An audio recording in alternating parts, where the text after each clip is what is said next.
The savior archetype it's programmed. It's a program. So when you are sovereign, why do I say it's a program and what do I mean by it's a program? When you are sovereign, i.e., when you understand that you have free will and everyone else has free will. Sovereignty means I understand that I have free will and they have free will. Sovereignty means that I am choosing my reality, they're choosing their reality, whether they're conscious or not of it. Sovereignty means I'm not responsible for anyone else. Sovereignty means that I don't need to hold anybody else's experience, including guilt, shame, any of it. Sovereignty means I'm not responsible for anyone else. Sovereignty means that I honor my truth. I speak my truth. I listen. I honor other people. I listen to other people, right? I reflect to other people's sovereignty. So when you're in a sovereign state, there is no such thing as a savior. Do you understand? There's no saving people. Because when you are in that, you are neglecting their sovereignty. Now, if somebody comes to you asking for assistance, sovereignty to sovereignty, or you're sovereign and they might not be sovereign right now, you provide assistance from a sovereign state. Meaning, here is my thoughts. Here is my recommendation. Here is what I see. But you're not right. You're not wrong. You're not right. Meaning, you're just giving your perspective. You're giving your frequency to them. They can take it or leave it. So when you are listening to someone and helping somebody, you're not attached to the result. You're not attached to the expectation. You're not attached to this is truth and they need to follow this.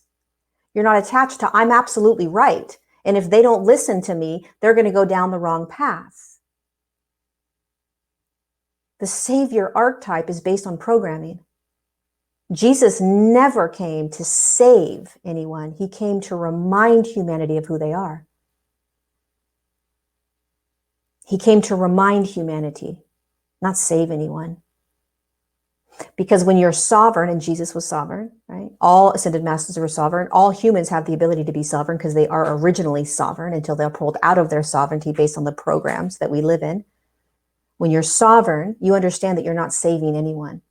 So right now, in this human collective, we're not saving humanity.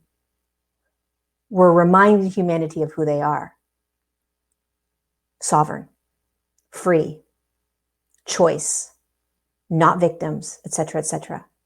We're not saving them.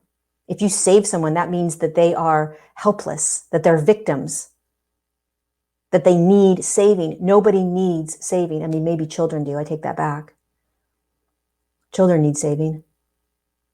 But most humans out there that are adults don't need saving. They need sovereignty.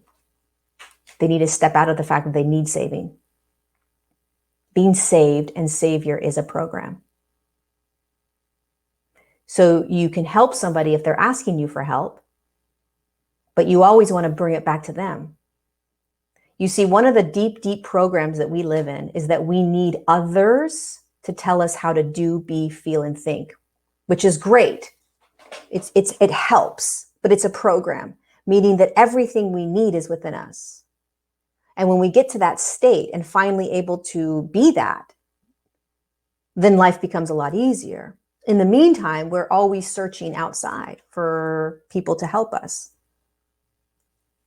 Most of the time, when somebody comes to you for help, they really just want to be heard because they're going to do whatever they're going to do no matter what. Sometimes advice is great. Maybe it helps a lot for some people in your life, right?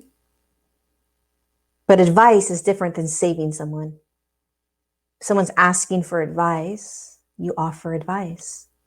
If someone's asking for your perspective, you offer your perspective.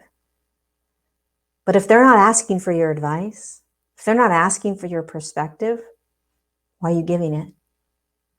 Right? You think they need it? You're overstepping their sovereignty. You're overstepping their free will. And if they do ask for it, have no attachment when you when you give it to them. No attachment. We are designed to be able to navigate our lives within us.